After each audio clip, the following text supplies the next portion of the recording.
Question number 9 आपके सामने है। समांतर चतुर्भुज ABCD के विकर्ण BD पर दो बिंदु P और Q इस प्रकार है कि DP बराबर BQ हो तो दर्शाइए कि त्रिभुज APD सर्वांग सम होगा त्रिभुज CQB के, AP बराबर होगा CQ के। इसी तरह से हमें और भी सिद्ध करना है। तो हमें दिया गया है कि एक समांतर चतुर्भुज है ABCD, जैसे कि आप चित्र में देख रहे हैं। एक समांतर चतुर्भुज है ABCD जिसके आमने सामने की भुजाएं भी समान होगी। तो हमने यहाँ पे लिखा बच्चों ABCD एक समांतर चतुर्भुज है और इसमें विकर्ण BD जो है इस पर दो बिंदु P और Q, बिंदु P और Q इस प्रकार से है कि DP बराबर है BQ के, DP बराबर है BQ के।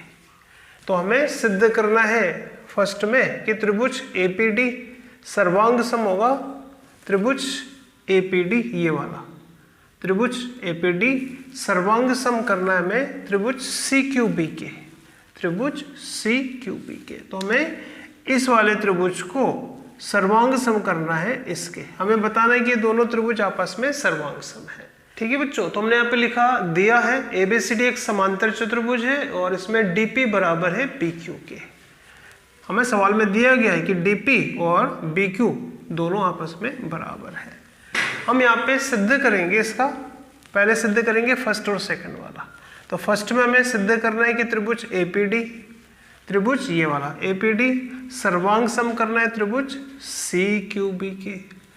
और सेकंड में फिर हमें करना है कि AP बराबर होगा CQ के। तो हम पहले इन दोनों त्रिभुजों को सर्वांग सम करेंगे।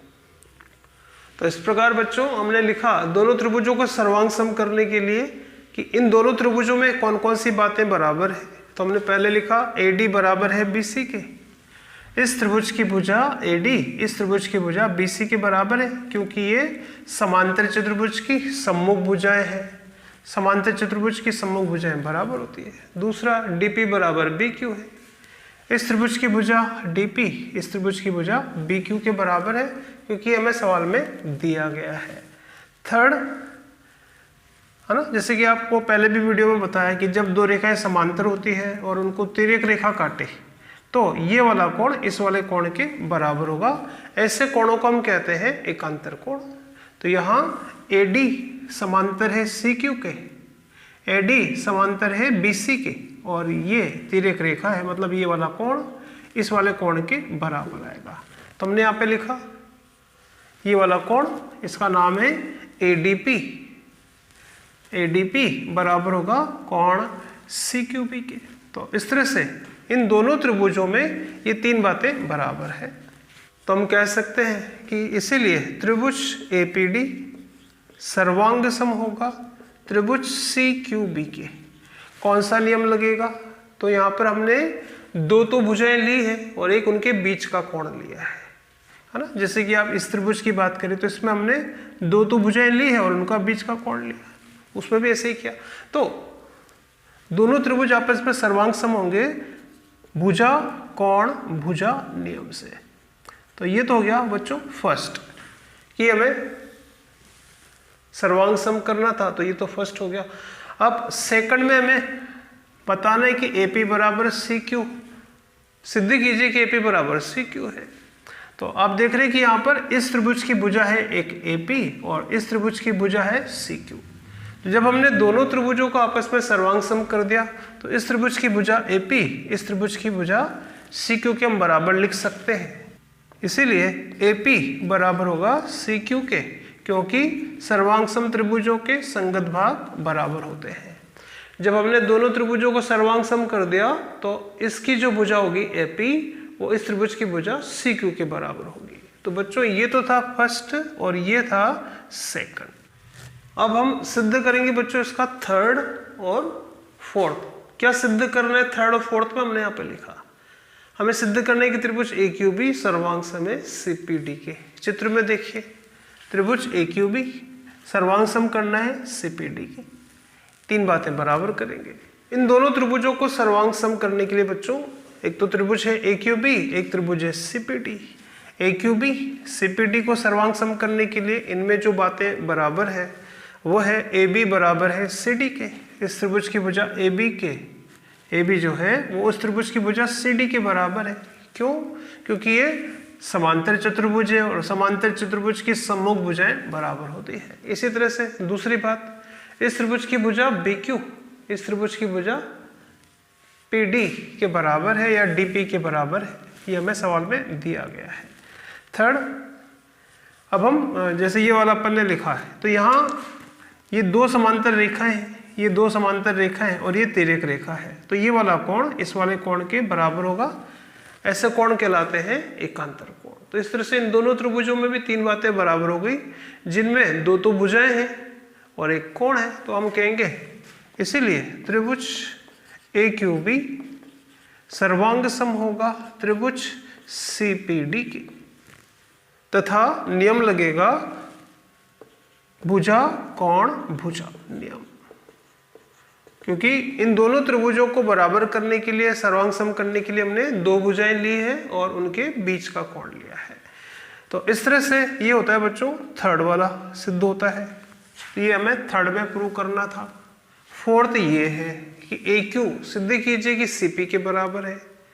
तो जो भी आपने त्रिभुज सर्वांग सम करे हैं उन्हीं की भुजाएं हैं ये। जब ये दोनों त्रिभुज सर्वांग सम हो गए तो हम कहेंगे कि इस त्रिभुज की जो भुजा ए क्यू होगी वो इस त्रिभुज की भुजा सी पी के बराबर होगी।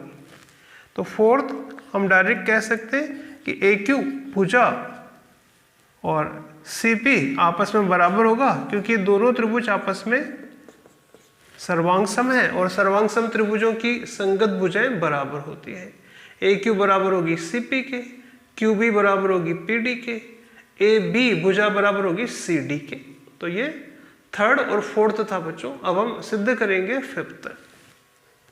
फिफ्थ में बच्चों हमें सिद्ध करना है कि ए पी सी क्यू एक समांतर चतुर्भुज है। जैसे कि आप चित्र में देख रहे हैं ए पी सी क्यू, हमें बताना कि ये भी एक समांतर चतुर्भुज है, यानी हमें बताना कि इसमें भी आमने सामने की भुजाएं बराबर है और समांतर है।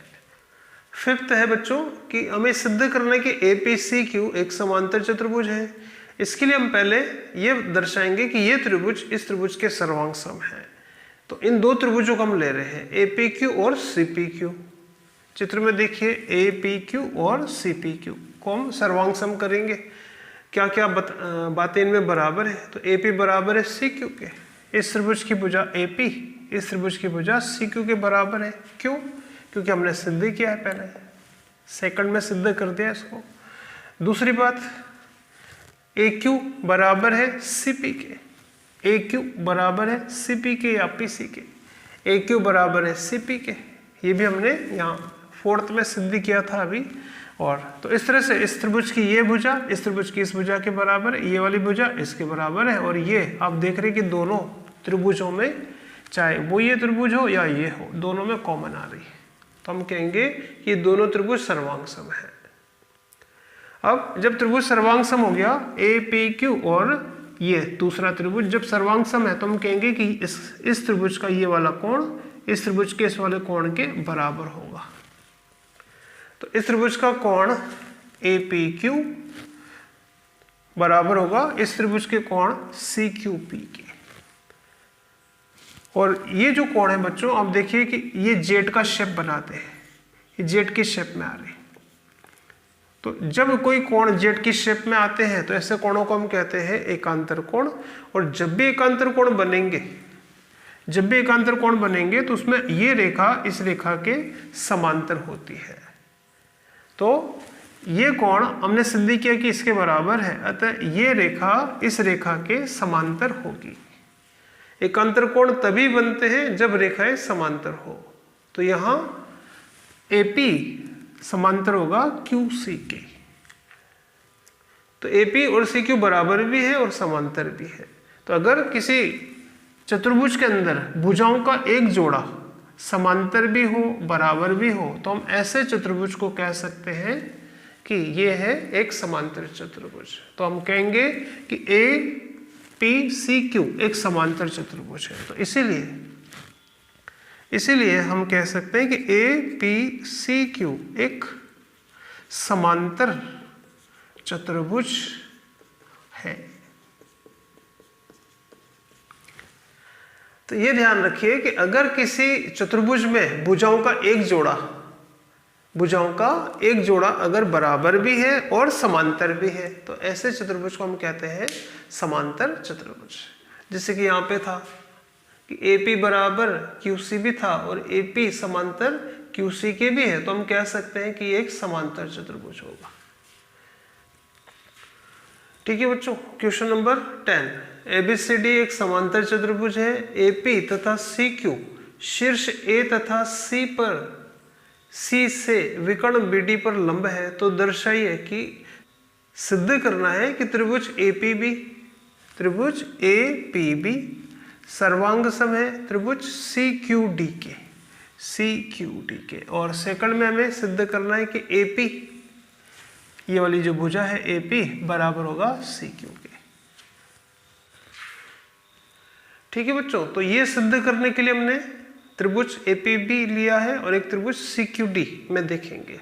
एक तो त्रिभुज है ये APB ये वाला, और एक है ऊपर वाला त्रिभुज। हमें देखना है कि इनमें कौन कौन सी बातें बराबर है, बराबर कर सकते हैं। तो पहली बात कि ये जो त्रिभुज है नीचे वाला, इसकी भुजा AB ऊपर वाले त्रिभुज की भुजा CD के बराबर है, लिखा हमने। क्यों? क्योंकि समांतर चतुर्भुज भी है ये, आमने सामने की भुजाएं बराबर होती है।